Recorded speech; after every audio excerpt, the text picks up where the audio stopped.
Hello, hello, hello. It's your boy Sam's That Comic Show podcast. So my co-hosts are fashionably late, and that's all good. It's been a busy week. It's been a busy week for comics. We were off a couple of weeks. Hope you guys had a great Mother's Day. Hope your Mother's Day was awesome. Hope you did something nice for your mother or the motherly figure in your life. So, we're here, and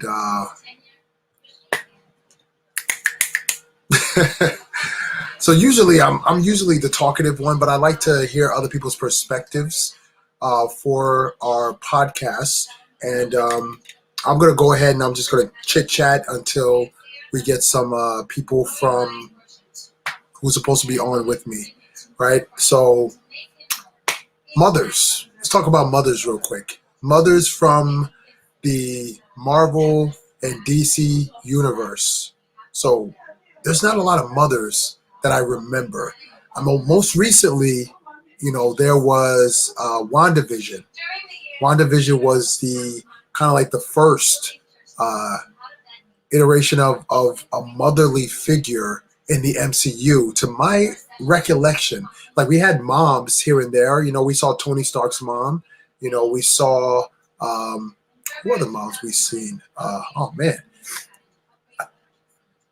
could it just been? No, we saw Rambo. We saw Rambo's mom, Monica Rambo. We saw her mother, right? But there wasn't really a lot of superhero moms, which is weird. So we didn't see a lot of superhero moms. So that was something that, I thought was very interesting as far as, what a mother figure is all about, right? So that's something that really came up to me. When I think about DC, though, I'm thinking if DC had any motherly figures as well. Mostly it was Diana Prince, and the mascara. The motherly figures that were all on that island. That was the mothers that we saw there. Who else? It was also, as far as motherly figures. Well, of course, you had Clark's mom, Ma Kent. She played a very prominent role. And then we also had Martha Wayne as well. We're going to bring in our brother. What's going on, man? What's going on, man? How's it been? Good. You in a different location? Yeah. Had to switch it up a little bit. I hear you. I was holding it down for a little bit. It was just me. He's always late, and our boy Colors Everything. He had some booking agreements and stuff like that he had to accommodate. So it's good to see you. Good to see you. Same to you, man. Yeah, Colors Everything. He's busy, man. Busy man, He's busy man.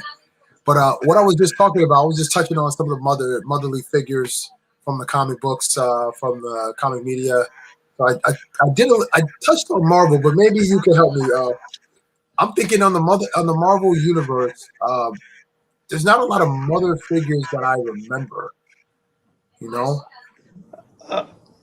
Yeah, not too much. Wait, hold on one second. Let me fix this real quick. All right, okay, better now.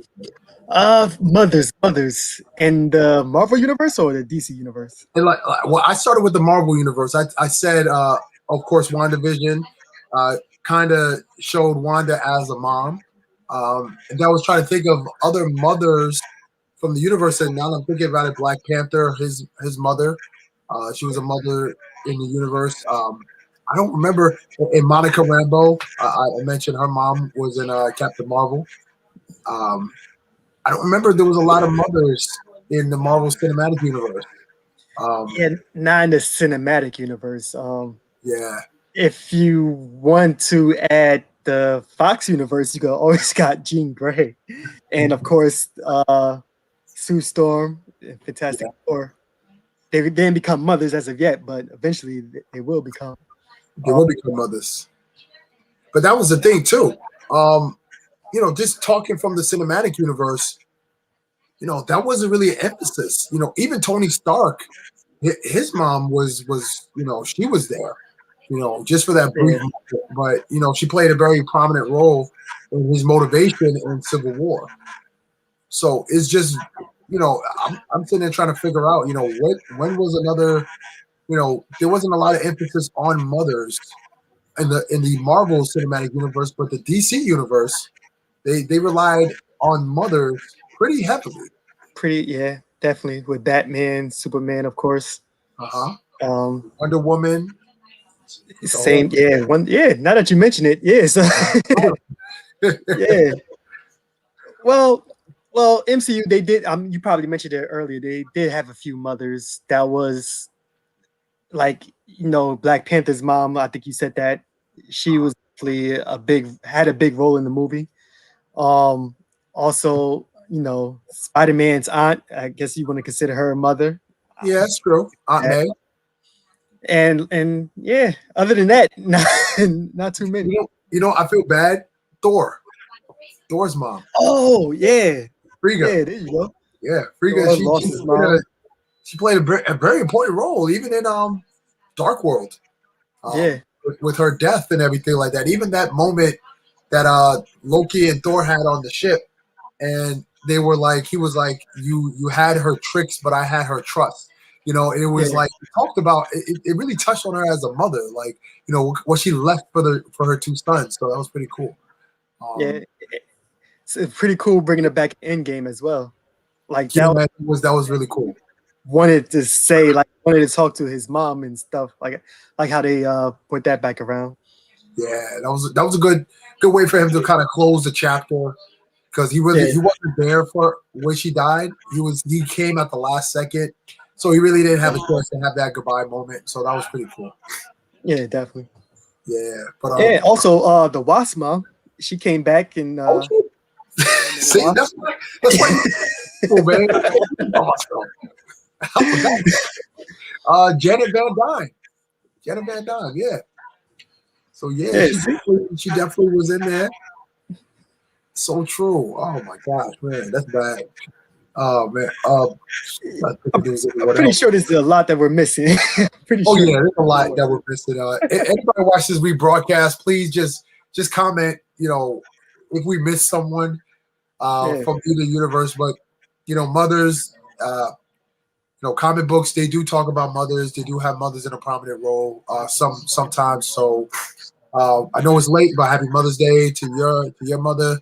I am legend to your to your wife and everything like that, and for sure. Yeah, same to you. New father, new mother this year. Nice. Yo, man, new. I don't know. It's still it's becoming more real every day.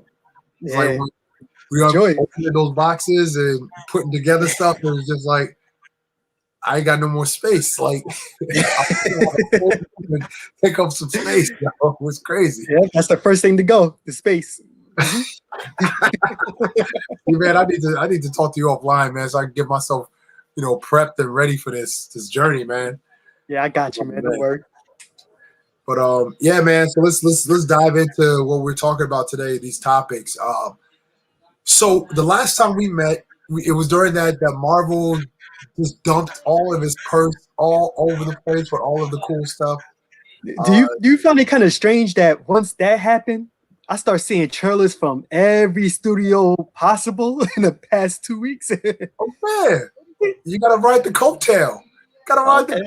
Just making sure it wasn't just me. It wasn't just you. As soon as that announcement came out, I started seeing so many things like, I'm like, yo, if y'all don't stop, get up off of Marvel's coattails. But that's what you got to do. You got to ride the wave. That's how you get viral. That's how you. That's why I was trying to go on. As soon as that jump, I was trying to hit because everybody's gonna be looking for people's perspectives when it comes to that. So I wanted to get on there quick. But yeah, man. Honestly, so not to rehash those awesome movies that are coming out. But I do want to talk about some of the new stuff that's coming out from Sony. So Sony dropped the Venom 2, Let There Be Carnage. What do you feel? All right, What do you feel about it? all right. So But before you do, yeah, remind sure. me again. Did you hate the first Venom? Okay, that's what I was gonna about to ask you the same thing. Um, no, I didn't hate the movie. I enjoyed the film for what it was. I kind of like going into it. I realized this was gonna be like a Venom with like no type of Spider-Man connection or anything like that. So I prepared for it. When I seen it, I thought it was enjoyable, as in like, okay, I'm at a theater, I'm enjoying myself, whatever. I'd give it probably like a 6.5, maybe lower than that, probably lower, most likely lower. Um, but yeah, so when I seen the trailer, like I always do, I just post the trailer like, hey guys, what you guys think about this? Do you guys like it? Um, I thought it was a good trailer. I thought they hit the beat of Venom and Brock coming into, occupying the same space, having a better rapport with each other. Um, to me, though, the problem I had with the first movie is in this movie is with the graphics, the suit, the Venom suit. Like I'm, I don't like the way the Venom suit is. I don't like the animations, and even with the Carnage reveal, I didn't like it. This in the comics, you could. It's like a stark difference between Venom and Carnage. Like when you see them, you know there's a difference. You know, hey, that's Carnage. This is Venom. Looking at this one is like, the only thing you changed was the color. Like, yeah, you made them red, but Carnage was different. Like there was more to him, and I don't think they didn't. I don't know. They didn't show enough for me to say to get hype over. I should say. So I wasn't too hyped for it. Wow.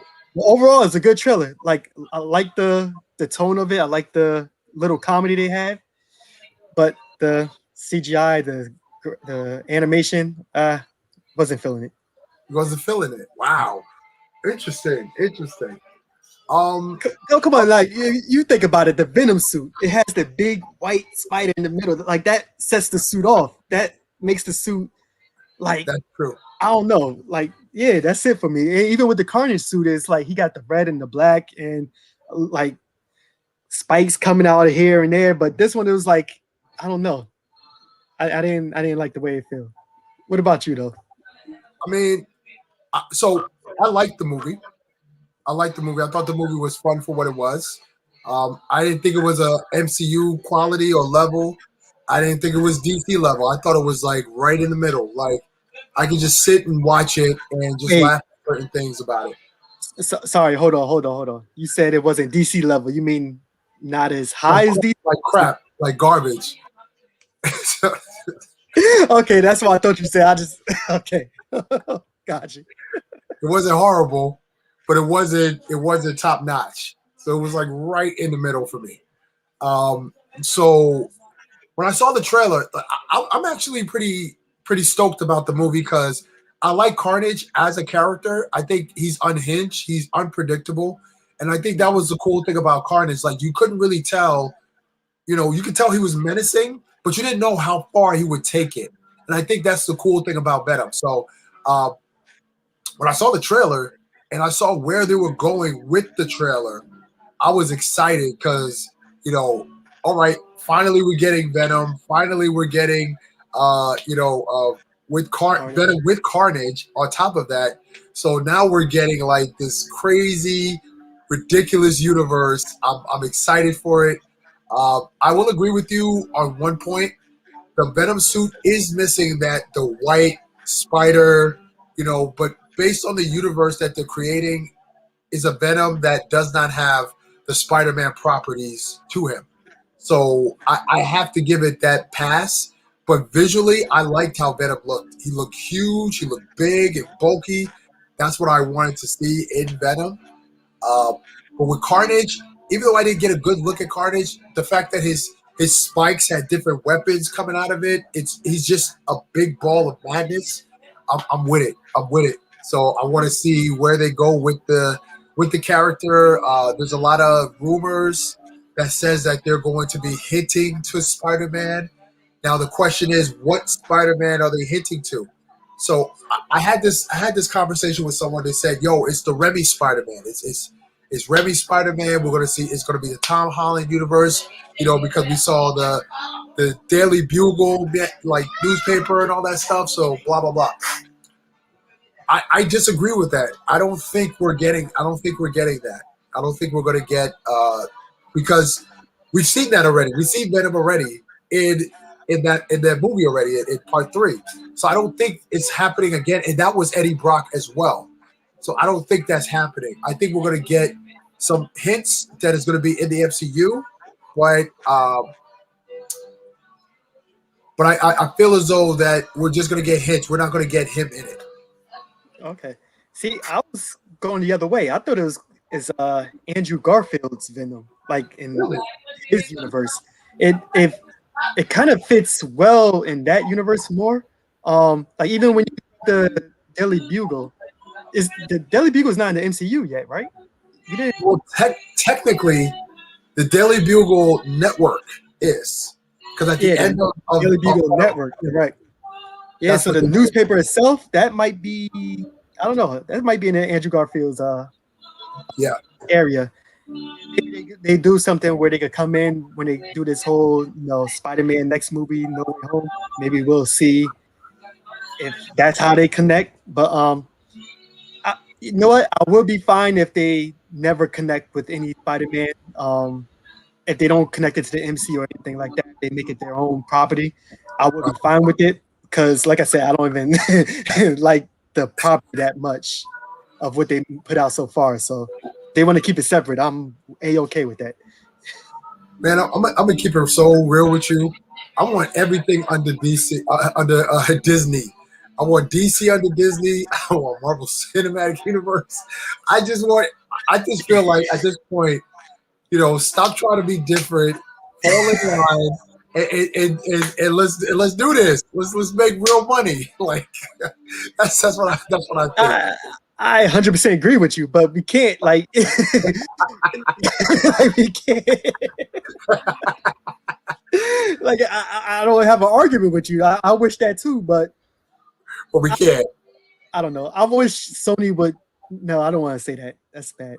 But sometimes I wish that Sony would stop trying with like their films in the Spider-Man universe and just let Marvel handle the property.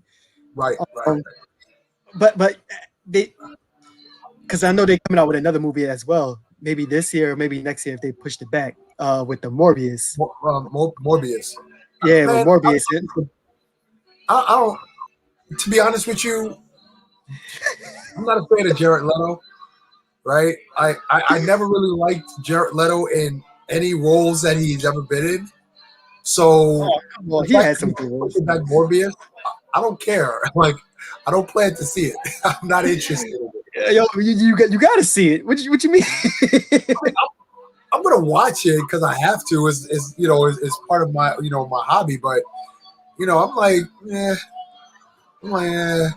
Did you see the trailer for that one? What was that? Did you see the trailer for it? I've seen the trailer for it. Okay, and the only thing I think about is the fact that they had Spider-Man, and that's bad. If your trailer, if the only thing I took away from your trailer is that there's Spider-Man in the background, is that connecting? Then they didn't do your job. That's my opinion. You didn't do your job. Yeah, I mean, they've been trying to do this whole. We're gonna make the villains the main characters in the latest few superhero films, but sometimes some villains can't hold on to a movie. Like I understand why they did Joker. Joker is like big time. He's mainstream. Everybody know who Joker is. You can make a Joker film, but a Morbius film is like, who is he? The way we know him is either from Blade or Spider-Man. It's kind of like, I don't know.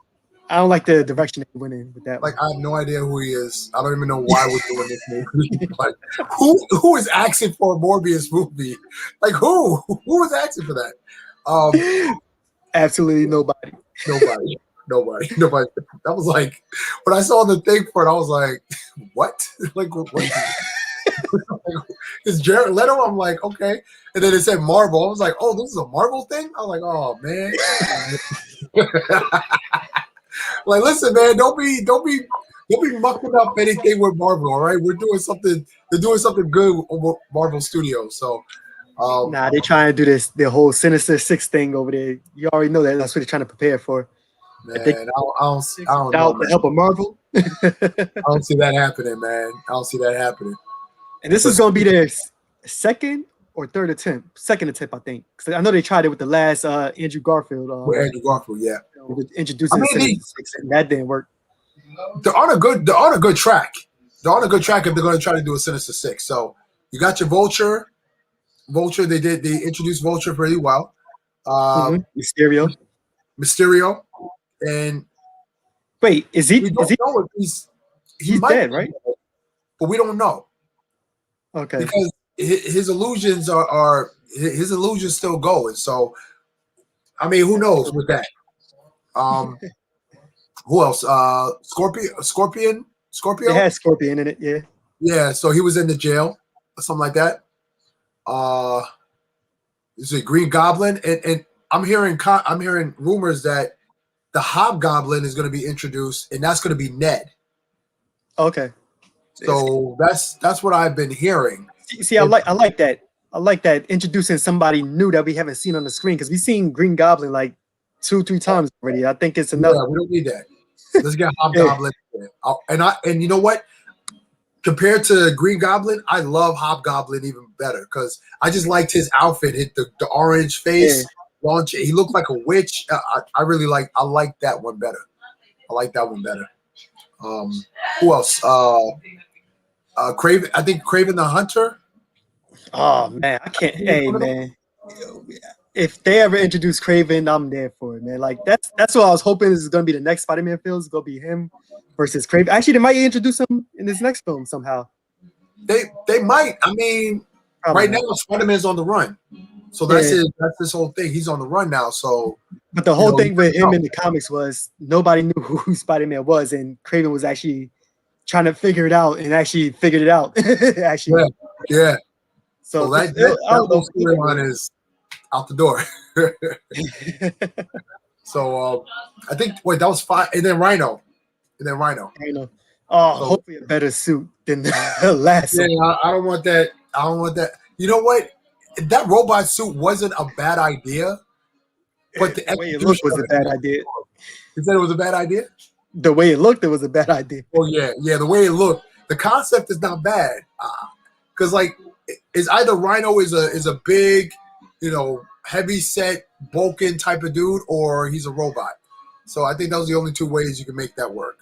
Yeah, I could go with the robot idea. It just gotta look way better than that. That was horrible. That was horrible. All right. So let's move right along. Now I'm trying to keep it balanced. So I kick it off with Marvel, high note. We're gonna go a little low. Yo, why you gotta say it like that? Okay. This news is pretty low for some people, and it's high for other people. Okay. So this week or last week, it was confirmed that DC has decided to move forward with Superman and get a new director and a new Superman, both of whom will be black. So they're telling the story of the black Superman. Now, it's still undetermined whether or not it's going to be the story of, I think it was, what's his name? Kal-el. Yeah, Kal-el or Kal, another Kal. I know who you're talking about. Yeah. So either this is going to be the Superman that we know as Kal-el, the Caucasian, or is going to be the black Superman, which he'll be a different name, very similar to it. A lot of people are upset about this, and not because of the fact that it's going to be a black Superman. Really, it's more the fact that, dang, Henry Cavill didn't even have a chance to really, really showcase himself as Superman. He was only in 2.5 movies. Yeah, it's about. He had his first solo film, Then he did a 50-50 split with Batman, and then he was barely in Justice League, either versions of it. So Yeah. what do you think? What do you think about DC going in this direction? Yeah, so I'm one of the people that's kind of upset. And I'm not one of the people like upset at even the Superman being black. Like I don't really care about that.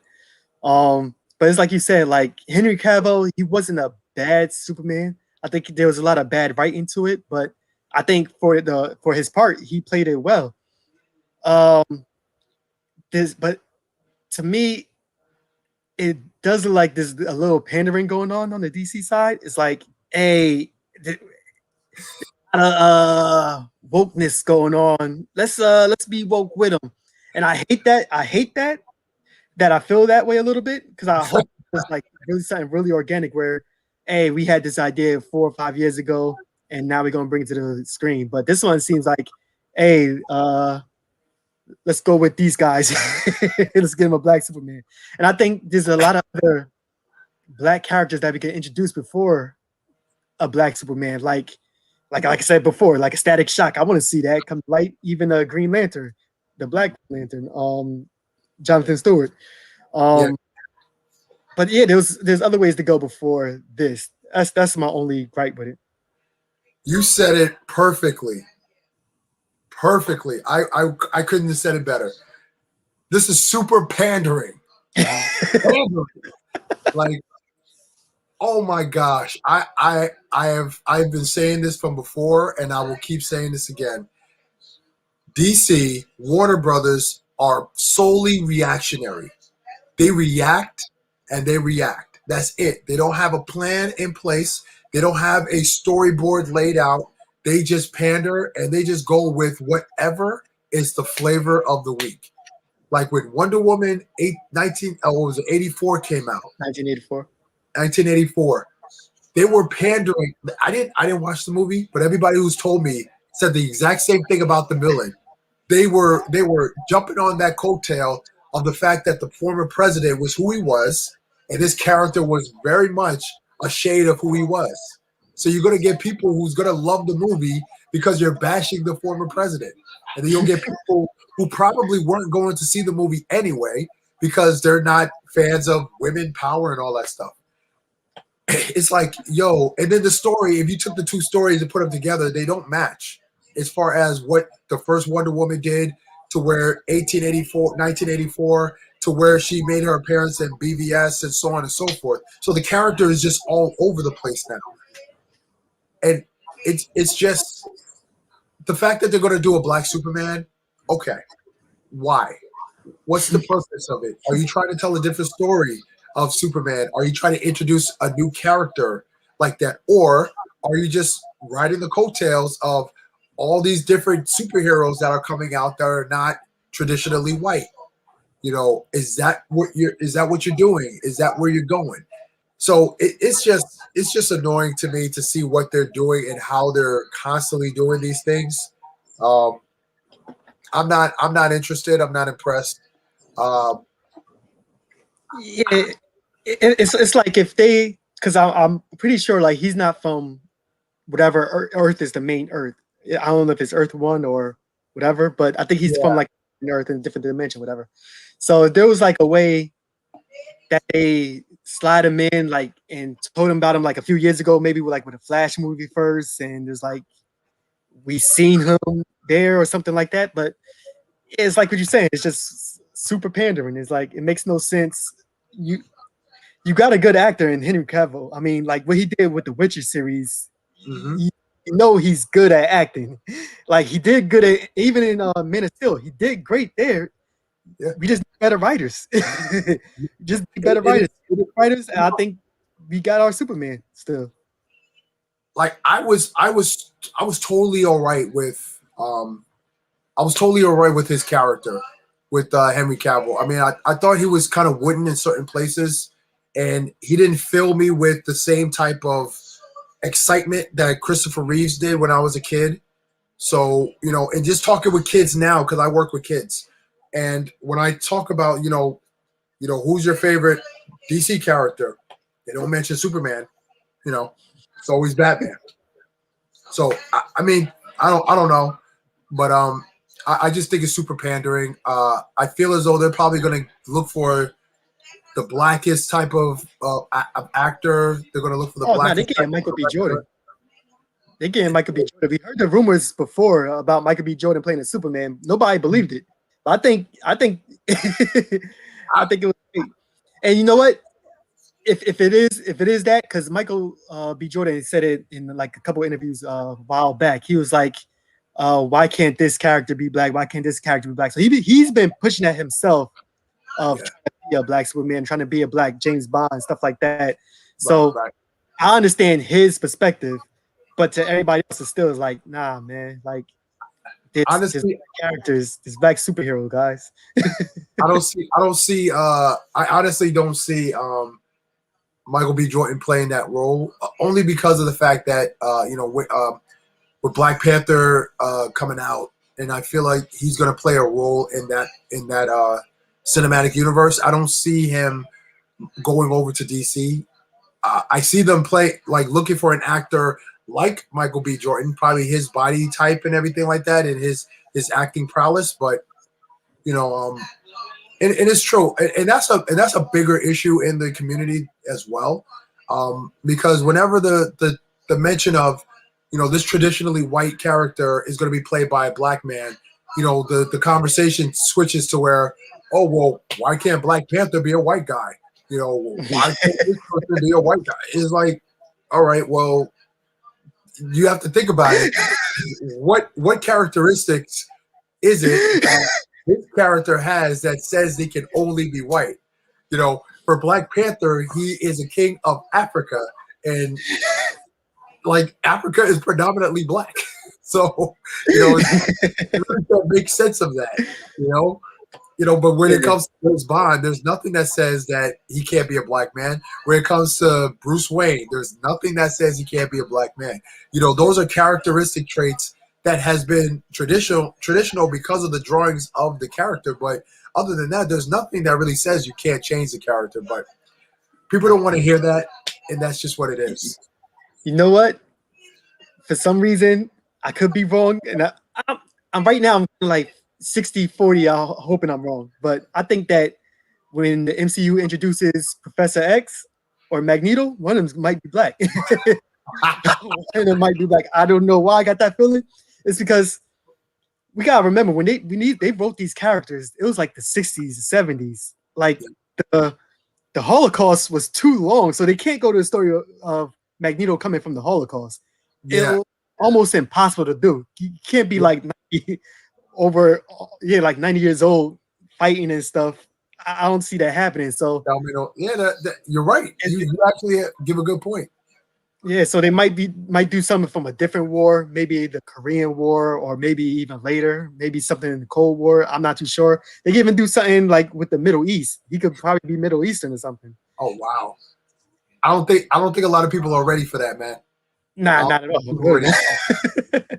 They might still have them white, but make them more modern or something like that, or even like you were saying during the Cold War or during Vietnam or something like that. Like they were kids around that time. Maybe when Captain America was doing his thing, you see a young Professor X that lived around that time as a kid, and now he's like in his 60s, 70s. Well, actually, no, you're right, because they're in 2020. They too old now. Too old, you're right. You're right. They're way too old. Oh my gosh! But just to stick with DC just for a little bit. So another news from DC that I heard, and it's been rumored, DC is actively trying to shut down any talks of a future Zack Snyder collaboration or future films. They have been shutting it down left, right, and center. That is why a lot of people believe that DC is announcing all of these different things that they're trying to do to push the conversation further and further away from a Snyder universe, Snyderverse. I will say DC is too late for you guys to do something like this. You guys have sat back and allowed Zack Snyder to just run rampant all over your property to the point where his rabid fans are trying to shut down other movies that DC is putting out because they want this Snyderverse. When Zack Snyder did his 3 movies, he's done. He's done. It's over. It's over. Time to move on. His fans been going crazy. You know what? I don't know what. I guess DC doesn't or WB doesn't let them sign like a disclosure form or something because Zack Snyder feeling the tea. Like every interview, Zack Snyder. Every time somebody asks him, Zack Snyder says, "Yeah, we're gonna do this. We're gonna do this. We're gonna do this." Like he's the other day he was doing an interview for the Army of the Dead that comes out on Friday on Netflix, and somebody asked him about Green Lantern. He's like, "Oh yeah, I got the whole video right here." Took out his phone, showed everybody like, "Yeah." He just I hate him for that. I hate him for that. Real talk. Oh my gosh! I seen the like a Twitter post and stuff like that. And I'm just like, yo, Zack Snyder, yo, go away, yo. Listen, yo. And I was a big Zack Snyder fan. I hate this dude, yo, for what he's doing. I hate him. Whether the company, whether Warner Brothers shut it down or not, they just shut up. Just say, yo, all right, well, we didn't get a chance to do all that stuff. All right, cool. It's done. Let someone else do it. And but man, did you hear about his like where he's gonna have the sequel and the trilogy for Justice League was gonna be? No, he's a clown, yo. Man, shut up. What Infinity War Endgame was? They're gonna do the whole time travel thing. Die in the second movie, but they're gonna bring him back in the third movie. I was like, oh, Cloud, shut up. Shut up. Is he pandering? Yo, that's all I want to say. If I ever meet him in person, yo, that's all I want to say, yo, man. Shut up, man. I didn't even say nothing. But shut up. Shut up. Shut up. I hate this dude, yo. I would never forgive him for what he did to DC. Never forgive him. Like DC was bad before him. He brought in a good Superman fight. So one of the best fight scenes ever. Man of Steel was one of my favorite movies. I love that fight scene. I was like, yo, this is Dragon Ball Z type style of fighting, and it's real. It looks good. And then after that, it was just downhill. And I was like, oh my gosh, don't let this man use everything to his disposal. Just say, yo, listen, these are the only stories you can touch on. You can't touch on any of this other stuff. Dark Side, we're going to have to save that for another day. We're not touching that. Yeah, these two guys fighting, all right, you can have them kind of beefing, but I don't want to see that fight. Nope. Doomsday, nope, you can't put that in there. You want to save them too. You know what? His like the stories he wanted to tell was there. Like the stories he wanted to tell, I think we all wanted that. We wanted Death of Superman. Yeah. We wanted a Dark Side. We wanted Wonder Woman to join in. We want the Justice League to come together. So the stories was there. It's just the way he went to tell the stories. Like I said, I think the writing was just bad. It was inconsistent. I don't think there was anybody. I don't think they had a game plan. Like we said plenty of times. Like they just didn't have a game. They didn't know what they was going to do after Man of Steel. No, and that kind of changed everything. It's clear. It's clear. They had no idea what they were going to be doing after it. And Warner Brothers has a huge part to play in that as well. Because Warner Brothers, instead of them trying to appease their stockholders and saying, hey, don't worry, we're going to be making that $1 billion. We're going to be keeping up with the competition. They're taking all of our, our space, our market space. So we got these big characters. We're going to do these big movies. But man, there's a way to do it, and the way that they did it was bad. Sloppy. It was sloppy. Really, really bad. And the fact that now DC is trying to move away from Zack Snyder because of the toxic fan base that he cultivated, for whatever reason, I get these Twitter notifications from Ray Fisher, and I'm like, yo, Ray Fisher, dude, can someone hire Ray Fisher? Can he be part of some type of movie? Can he be part of some type of series? Get him off the internet because he is annoying. Like, he's talking about stuff from 5 years ago, stuff that has not been, about Joss Whedon and all that stuff. I'm like, man, it's 2021, yo. Show the paperwork, yo. Show the proof, yo. Like, yo, if you say he did all these things, yo, let's get rid of him. Let's get him. Show it. Like, why are you talking about it? Yo, show it. He was doing this. All right, what the paperwork for that? Come on, man. It's annoying, man. It's absolutely. That's because people was bigging him up for his role as Cyborg with the Snyder cut, because he got to see an hour more footage of him. So I don't know why. You wasn't part of the Whedon version. Why are you excited? Why are you excited for that? If the movie, like, I'm just saying what he feels like. I'm not excited. That's what he feels like. Yo, he's gassing like, I'm gonna be in this movie. I'm like, dog, your movie's not even gonna be seen by a lot of people. Like, why are you gassing it? Like, come on. So he's officially fired from the. That's right. Last I heard. Who, Joss Whedon? Who, Joss Whedon or Ray Fisher? Ray Fisher. He's officially gone, right? Yeah, he ain't coming back. He ain't gonna be he's salty, man. And I'm like, yo, Joss Whedon, he's not doing anything. Nobody's hiring him because of all the rumors that's been going around. And now he was coming at Jeffrey Johns or something like that, saying something like, they were no better than Joss Whedon. I'm like, yo, dog, like, yo, go away, yo. Like, you still talking about the Snyder cut? It's been out. Like, nobody's talking about the Snyder cut anymore. Like, we seen it. It's over. We move on. People is not trying to move on from it. I guess that's the gift and the curse, right? Because we all wanted, well, except for you, but most of us wanted to see his vision, to see how it's going. I was good not seeing his vision, man. But everybody twisted my arm. My friend, you know her. I want to say her name out here, but from our high school and everything. Yo, she was going in on me, yo. Like, we had like a good hour and change conversation, yo. She was going in. She was like, yo, you was supposed to be a good dude, you like comic books, so you should give this movie a chance, and you shutting it down before you even. Yo, she was going in. I was like, all right, I'll go see it. I'll see it, Dad. You're right.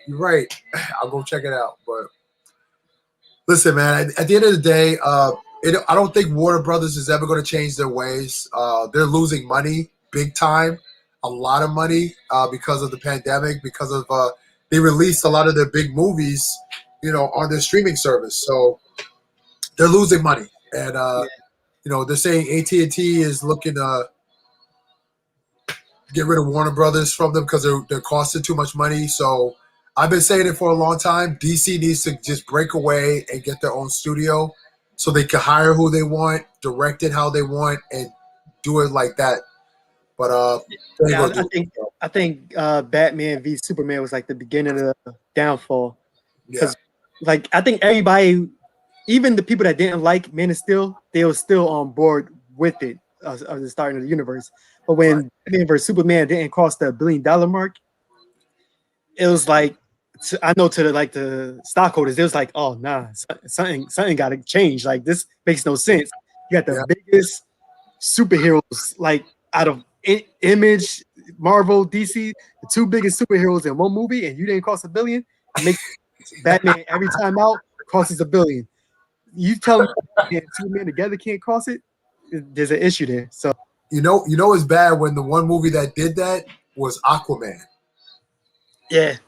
That's how you know it's bad. Like, Aquaman costs $1 billion. And even that is kind of questionable because I don't know. It was well deserved. You didn't. Well, I know you didn't really like it, but I thought it was a good film. It was put together well. I wouldn't say it was $1 billion. Well, I wouldn't say that. I would not say that at all. I mean, there's some Marvel movies that crossed $1 billion that I was like, I don't know how they got $1 billion, but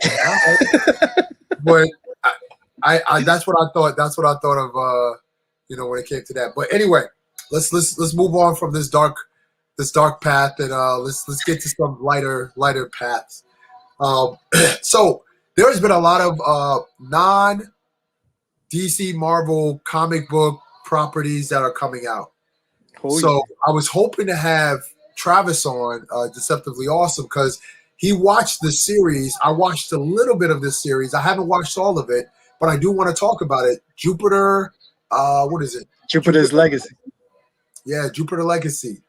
So I had to do a little research on it. It is a comic book. It started as a comic book. Pretty good comic book, nicely illustrated. I like it. The characters look like they've been taken right from the comic book. They put the big screen. The main actor, I forget his name, but I really like him. He's been in a couple cool roles. Most notably, the Transformers series. He's the top major guy on that series. So, have you seen Jupiter? What? Hey man, it came out like what last Friday, and I didn't go to bed till like 3 o'clock on Saturday morning. I stayed on 8 episodes, yo. That wow. You know what? So talk about it. So I seen the trailer for it. I had no idea what it was. I looked it up from Mark Miller, one of my favorite comic writers. He did one hit in several other major storylines in DC and in Marvel. So I was like, okay, I'm gonna be on board with this. So as soon as Friday came, start watching that first episode. Like, oh my gosh, like this is. Cause I was expecting it to be something like The Boys or The Invisible, where you got this super powerful hero, but then evil, and it was like a breath of fresh air because it wasn't that. And you watched the first 2 episodes at least? Yes. Okay. So I'm not spoiling nothing. No. So as you see from the first 2 episodes, you see his thought process, his code that he has, where I understand the whole world is messed up, but we can't be messed up with the world. That's pretty much the main theme during the whole 8 episodes is why a superhero shouldn't kill. That's the question is asked at the very first episode. And even when they answer it in the last episode, you still question yourself, like, I don't know which side I fall on. Like, everything is changing, but I still have to be that symbol of hope, or I'm gonna forget about being a symbol of hope and just actually try to go change things by doing the extra stuff, becoming basically a killer instead of putting these bad guys in jail. Because you always think about that, like when you read the Batman comics, it's like, yo, how did Joker break out of jail again? Like at the end of the comic, he put him right back in Arkham. Next thing you know, hey, Mr. Freeze is out again. Yo, these guys keep killing people. They doing all this bad stuff. You got to end them. Yeah. And that's what the show is all about. It's like, why are you going to keep putting these guys in jail, or are you going to change the way you superhero?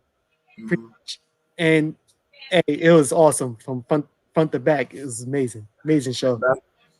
I would say I haven't watched the whole series yet. I plan to watch the whole series. Just by watching the first few episodes, and I really love how they were jumping back and forth with the timelines. Oh yeah. So in the beginning of when they all started to get their powers and their philosophy and everything like that, and even the kids. And you mentioned something with Joker, and one of the storylines that I love a lot is the Red Hood storyline, where Robin, Jason Todd, he's the Red Hood, and he confronts Batman and he asks him the question. Listen, he pretty much says, "I'm okay with the fact that I died and you allowed it to happen, but why is he still alive, Joker?" And I was just like, I remember the first time I saw that, I was like, "Yeah, let's hear this." Like, why is the Joker still alive? So seeing Jupiter Legacy and seeing the philosophy and their mentality, I love superhero content like that, where you're asking the real question: if a person with superpowers is alive and in this world, how would they conduct themselves? How would they blend in to society? When do they step in? When do they fall back? If they see somebody getting beaten up, like if I was a superhero and I saw a black man, about to get, confronted by police officers, and I'd see that he's turning left, I'm stepping in you know, and I'm probably going to do something that's not going to be right, but it is what it is. But you know, it's those are the questions that this series really took the time to kind of talk about, and I'm intrigued to see where they go. The last part I saw was when they, and spoiler alert for those who haven't seen this series yet, um, when they were about to receive their super suits or something to that effect, where they were in this abyss and they were somebody was talking to them, somebody from their past was talking to them, and they Oh, so were. you up to the last episode? No, Oh, that's the last episode. Well, I think that's the one before last. That's okay, that was at because the end, right? I saw the first two, and then the next episode I didn't see in between it, and then I saw that part. So Oh, come on, Corey. you can't be skipping. because I felt like I was trying to watch it, I fell asleep, I woke up, and I'm like, oh snap, what's about to happen? So I'm thinking it's like in the middle, but I'm like I said, I'm gonna watch it from the third episode on, so that I could get get the whole story, the gist of it. Yeah. Let me ask you a question then, because you saw it, you watched it. Have you seen what was it? Superman and Lois. Have you seen any of those episodes on the I CW? tried to watch the first episode, and yes, it's. Are you trying to relate them? Yeah. It. See, I think I got an issue. Like the only issue I had with this Jupiter's Legacy, and the only reason why I didn't want to watch the Superman and Lois was because I can't stand like nagging kids. Like I can't stand like oh my gosh, like I think you met the daughter already. Yes. In Jupiter's Legacy, and you see the Annoying, and you see that her like privilege attitude or whatever, and her whiny attitude. My life is bad because of you, and it's like I understand it. Like it goes well with the story. Like it matches real well. And maybe if I was in that position, maybe I would feel that way. But just seeing it, it's like, come on, man. I wish you get less screen time. I don't like the whiny parts. But Superman and Lois, they did a kind of the same thing. Like, yo, you're never around. Like, you know, you're supposed to be my father, whatever. But where are you? So I can understand the correlation there. Okay, because unfortunately, I only saw the first episode of Superman and Lois. I was trying to see if I could stay with the series. I like the concept, but I don't know. I kind of got the same feels for it. But that's what I was really interested in, because the superheroes with children and with families has always been intriguing to me. Like, I know you say you don't like Watchmen, the movie from Zack Snyder, but I liked it. That was one of the properties that Zack Snyder did that I actually liked, because I just like the concept of Watchmen, of these superheroes that are human beings too. So they're not perfect whatsoever. And the fact that the main star in Jupiter Legacy is so hooked on, we have to be a higher standard, we have to be a bigger standard of people and all that type of stuff. Like that, I totally understand. If I was a superhero, like on oh man, what's his name? Ogmen Ademarius. I said it wrong, but one of the most powerful superheroes in Watchmen, that was his philosophy. Like, we are above human beings, so we have to make the decisions so they can live. That was his whole thing. So, I'm starting, and that kind of leads me to this question. I'm starting to see a lot more of these off-brand superhero series that are, in a way, rivaling some of the better known, better established series in DC. I'm not going to put them on the level of Marvel just yet. They gotta get through. They got to get through.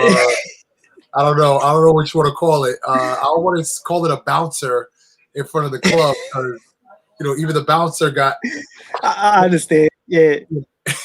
You know what? I actually like it. Like I said, this was when you find something that's unexpected, so that's probably why I like it a little bit more because it was unexpected. It came out of nowhere. I knew it was coming, but I didn't even know the date. I just seen it on Netflix. Like, oh, it's today, and I started watching it.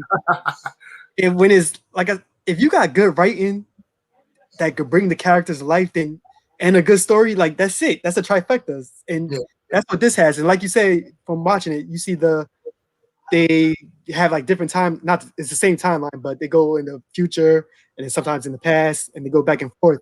And it's just a good show, man. You got to finish it. It's an excellent show. And I definitely will. Another excellent show. I mean, yeah, superheroes still going strong. Still going strong. So let's finish up this podcast on a high note. We are about 4 more weeks away from Loki. Now, Loki, it looks like Loki is going to be, the series is going to be another deep cut comic series, just like WandaVision was. But I think this one's a little bit more of the cosmic, deeper cut. So a couple of theories that are coming out about that whole entire thing. Loki is captured by the Time Police or the Time Council or something to that effect.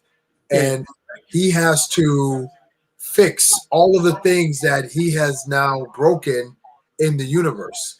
And what I love about Marvel is that they just put a simple part where the Ancient One was saying you remove one of the stones, it creates a rift, and then we're talking about what if you put that stone back, everything goes back to normal. Now, the fact that one of the stones created the rift and is out, but then that same stone was taken from another point in time and put back in time, that does not correct the rift that has been there. So it was like, okay, that we have to fix that rift. So that story is going to be talking about that. And I'm hearing that some cosmic figures are going to be introduced in this series. So what do you think about potential cosmic figures being introduced into the series? See, I didn't hear about that part with the cosmic figures coming in, but now I'm very excited. I got like a love-hate thing for Loki. Like I never really liked this character. I know everybody loves him, but I'm one like, he's okay. He's a trickster. I understand. He's funny. Even with the show, I wasn't expecting anything from it. Like I wasn't even like excited for it until I see WandaVision and then the Captain America and Winter Soldier. And now after I see what those two shows did, I'm pretty sure this show is going to do something amazing too. So now I'm all for it, and especially with the cosmic characters coming in. Yeah. Oh, I just hope they do it right. I just hope they do it right, and I hope we see the Beyonder. That's one of my favorite cosmic characters of all time. I just hope we see him, maybe just like him flying by, just stopping by, saying, "Hey, what's up?" and his whatever. But oh man, you got me excited. Okay. The Beyonder could be a possibility because like he's a character that deals with space and time and stuff like that. So that's a possibility, So, but I've been hearing nothing but great things about the series. It's Loki. He's a captivating figure on his own. And for them to be doing a series like this, and I think it's 8 episodes, I think, if I'm not mistaken. Okay. But either way, if it's 8 episodes, that's pretty much going to lead us into and during some of the movies that are coming out for Marvel. So we have Black Widow. That's the first to kick it off in July. So, yeah. so do you think there's going to be some? Because after watching the first 2 series, do you think there's gonna I could see like with WandaVision, like if you never seen WandaVision and you come and watch Doctor Strange 2, whatever, you don't have to watch WandaVision to. Well, I'm not even too sure what Doctor Strange 2 look like, but it seems like you don't have to watch these series to be updated on the movies. Kind of, it's like they leave stuff out a little bit. Kind of. I think they do that on purpose for the movies because I think what they were trying to do, especially with wow, Travis is coming in now.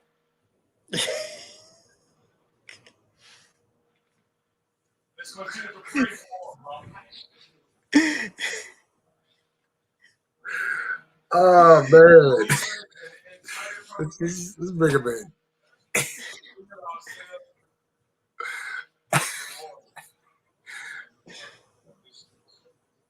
Oh man, he frozen. He frozen. Come in late, frozen. You're all over the place, bro. Anyway, there he is. Nah, he's frozen. Are you there? He frozen again? All right, he frozen again. See? All right, lost my train of thought.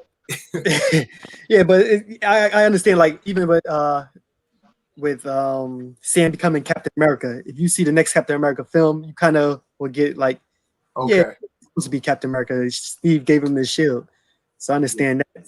So it's kind of like you didn't really have to see his journey to become Captain America. True. But I'm thinking with this Loki series, I'm not too sure how much they will add. I think it's probably going to fill in a lot of background. I don't think it's going to really add much to the overall, where they are. Because if this is technically happening in 2012, 2012, yeah. technically, because if he took the Tesseract in 2012, I'm assuming this is going to be all that background stuff throughout the years that we've seen, but he's doing this own journey on the back end.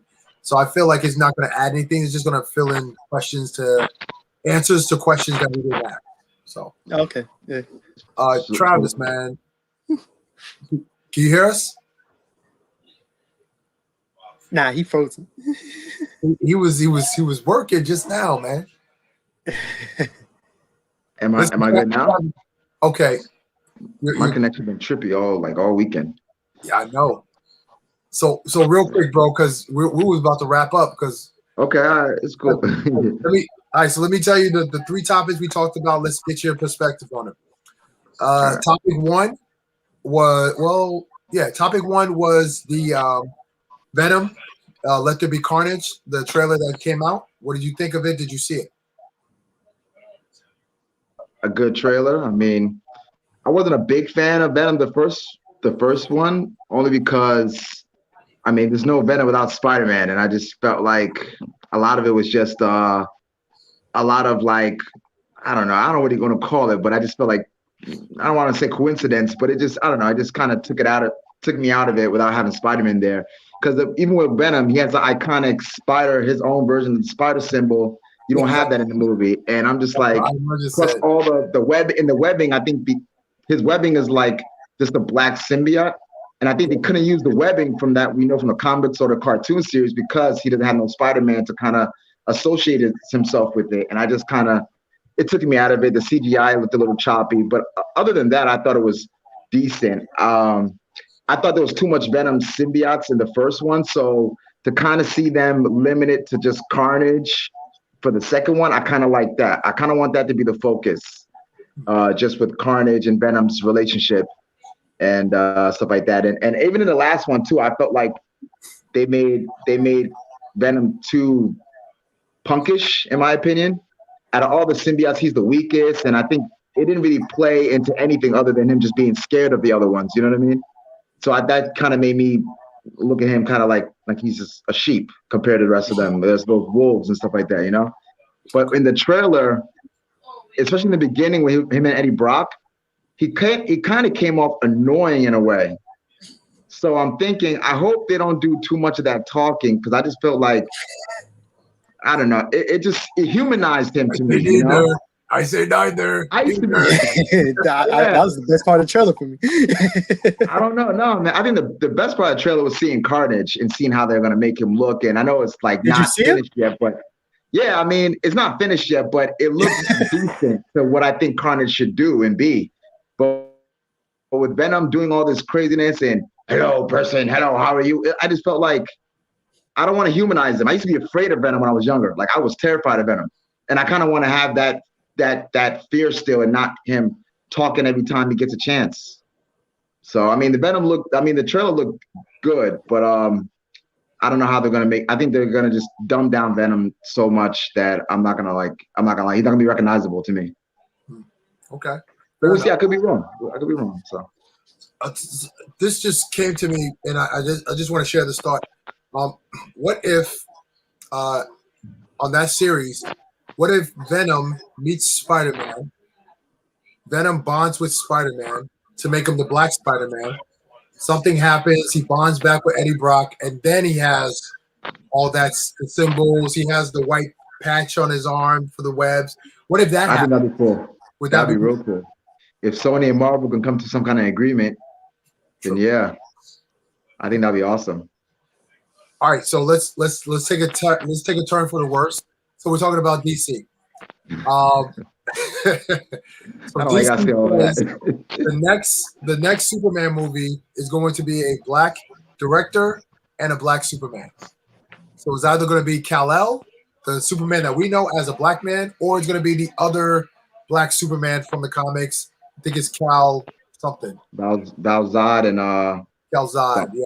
Something else, some other guy. Honestly, the way I'm hearing the rumors, it's going to be a black version of Clark Kent. That's what I've been hearing. And so I just feel like that's just somewhat like a lot of people point this out. So I'm just beating a dead horse here. But you have so much other black characters. Not even Superman black characters. You have so many other black characters. Get off of Superman and Batman slong for just 2 minutes. You know, Marvel's doing so well because they stuck with characters that were obscure. Guardians of the Galaxy, really? You know what I'm saying? When I first heard about them, I'm like, honestly, I'm talking tree. I couldn't get behind it at all. And it's like but they decided to make us love and appreciate all these characters. Nebula, like, who'd have thought like Nebula is like a character that I would actually care about and stuff like that, you know? And so get off, like you have so many other characters. I'm not talking about just the main core too. You have Hawkman or you just have everybody else that you can possibly do. You know what I mean? Zatanna. Bring me Lobo. Zatanna. Yeah, Lobo. Who else? You can even do like a Solomon Grundy kind of movie. Like you have so many other characters you could focus on. You got the black cop. I forgot his name, but the black cop that was kind of like Batman, but he was like an anti-hero Batman version of Batman, but he was like somebody entirely different from Bruce Wayne. He was like some cop or whatever. Like you have all these other characters you can do. You don't need. I know we call whitewash, like Hollywood does a lot of whitewash. Now you're gonna blackwash. Like it's the same thing. We said that they're pandering. Do you think they're pandering? Of course. That's not a shadow of a doubt. Of course. It's not like a clear, you know, Falcon became Captain America in the comics, so they kind of go in that trajectory, changing up a few things from the source material, but still keeping true to what the essence of it all was. So that makes sense. But no, they're just blackwashing Superman.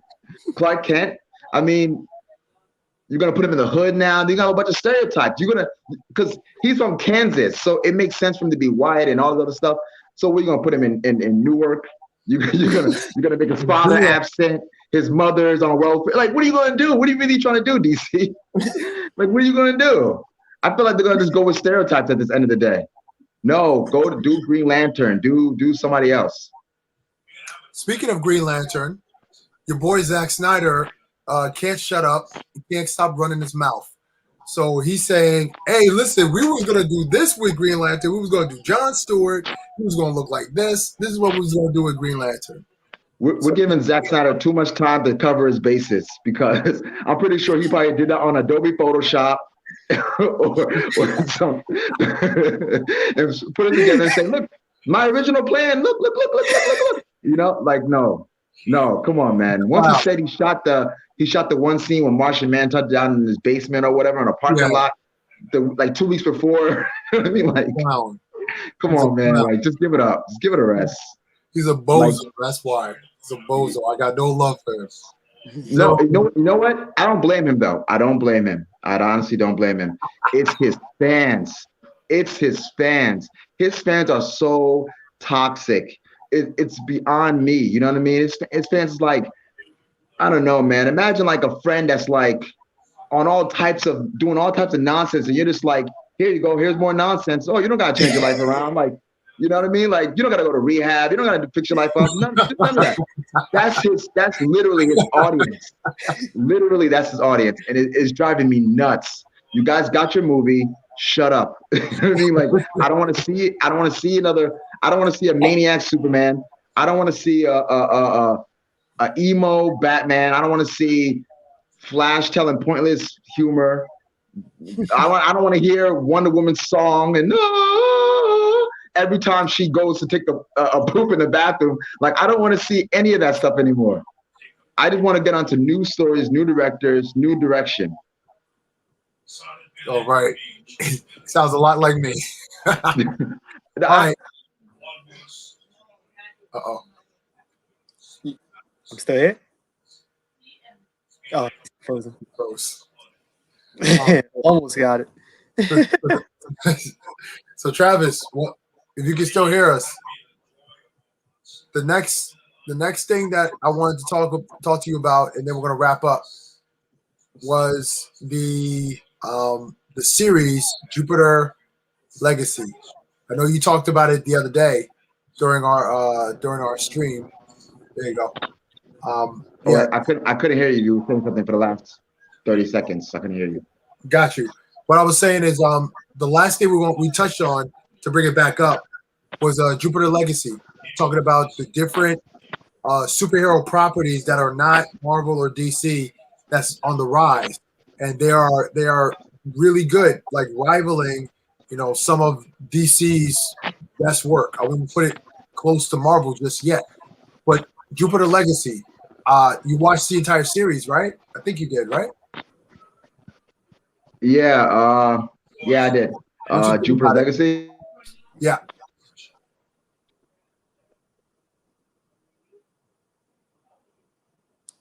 I know he was talking about it the other day. He loved it, unless I was hearing it wrong. Yeah, Jupiter's Legacy.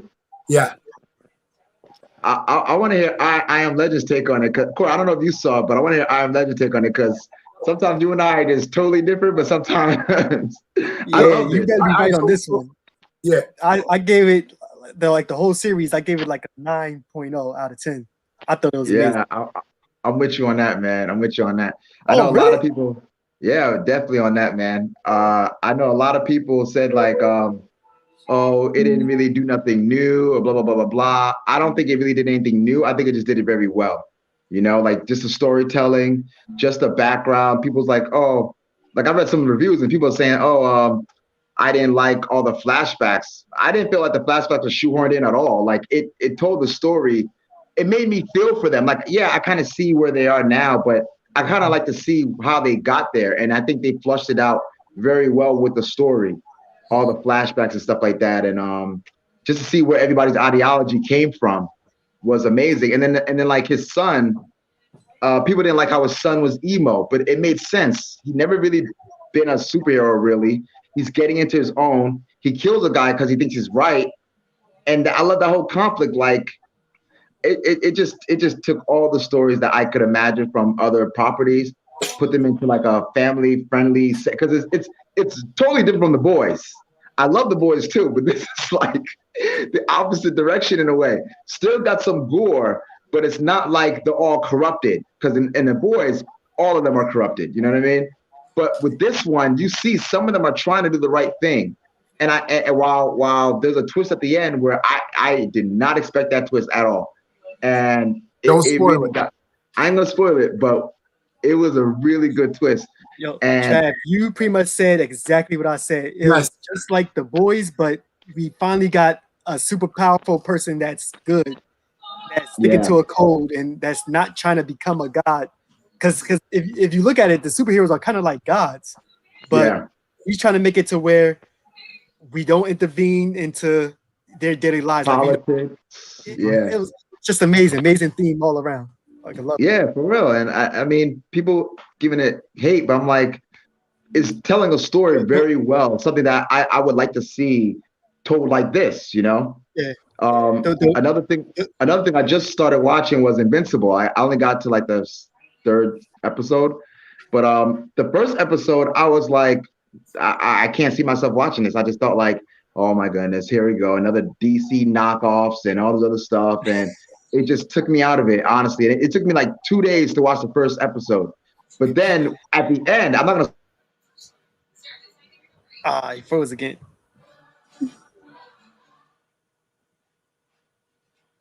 Oh, and it froze them in those blurry. The face all smeared. That's the worst type of freeze, yo. Somebody passed the ball like, oh my gosh, what's happening? Just going back in time, folks. Every time it gets to a crucial moment, it just wants to slip up. But go ahead.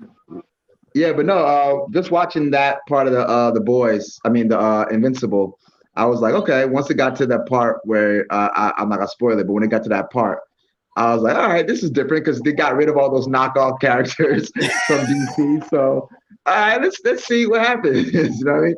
Now I started to get interested. But I love Jupiter's Legacy, and it made me think actually after watching Jupiter Legacy, it made me think, is there ever going to be superhero fatigue? And I'm like, at this point, I can't see it ever happening. Nah. Like the boards are different, Umbrella Academy is different, Jupiter's Legacy different. Then we got stuff from Marvel that is different. Although DC is lagging behind all those properties, it's still different. You know what I mean? So, so It's bad. and I'm like, there's so much so much more, and I'm like, they're all so different. And I'm like, there's no such thing as superhero fatigue. Once you tell a good story, I can't get tired of it. Yeah. Like look at Star Wars. Star Wars is still putting out content 30, 40 years later. You know, and every time some of this content is still repetitive, but it's told so differently that it's intriguing again. So, you know, I don't think there's ever going to be superhero fatigue, at least not right now. Maybe not in our lifetime, but maybe in our children's children, you know, who knows. But but yeah, man. But yeah, that's what we talked about today. That's what we want to touch on. All right, cool. At the end of the day, the summer is going to be really hot. It looks like a lot of cool stuff is coming out this summer. I'm intrigued by everything that's coming out. I can't wait for Marvel to start dropping the movies. I may be back in the movie theaters just to watch it. I don't know. Maybe I don't. I mean, they already got my money with Disney Plus, so it's like, do I want to pay them twice? I probably would. Then again, you know, Marvel keeps doing the thing, and the rise of these non-brand superhero content is definitely on the rise too. And if they keep going, you know, I can see them making some movies with these characters, and you know, they rival, you know, DC and taking that second spot. You know, I don't think anything's going to touch Marvel for a long time. So. Yeah. And the thing is, a lot of these superhero movies, a lot of these superhero shows are coming out on the same platform. So they could do like Umbrella Academy meets Jupiter Legacy. They can do, you know what I mean? They can do different things. So the boys on Amazon, I think. Yeah. And yeah, so whatever else they might push out, I mean, it can go anywhere, and DC might really lose the spot. Marvel has it on lock. I mean, everything in pop culture is Marvel now. Like. Yeah, you know, like everything, especially when Thanos made that snap. How many commercials that was not Marvel related had that snap? Like car commercials having the snap. Like it's just crazy what they can do. You know what I mean? So I mean, DC has a lot of work. Yeah, but a lot of work I'm not interested in. Anyway. On that note. Travis, thanks for coming through at the last second. I appreciate your camp. I appreciate your perspective. Where can people find you, man? Yeah, deceptively underscore awesome, IG, and that's where you can find me. All right. I Am Legend. Where can people find you, bro? On the Instagram, I Am Legend. All right. And you can find me, Sans Brego, on Instagram as well. Please go and follow us on That Comic Show. We do our podcast every Sunday where we just talk about comic news, comic-related stuff, perspectives in the world of comic books and comic book movies. Please go and subscribe to our channel. We're jumping back in the saddle, so we're hoping to get back to where we were and continue to grow. So thank you, fellas, for coming on tonight. I appreciate y'all. I will catch y'all next time, and until then, I'll take care. Peace. Peace. Yeah. Go.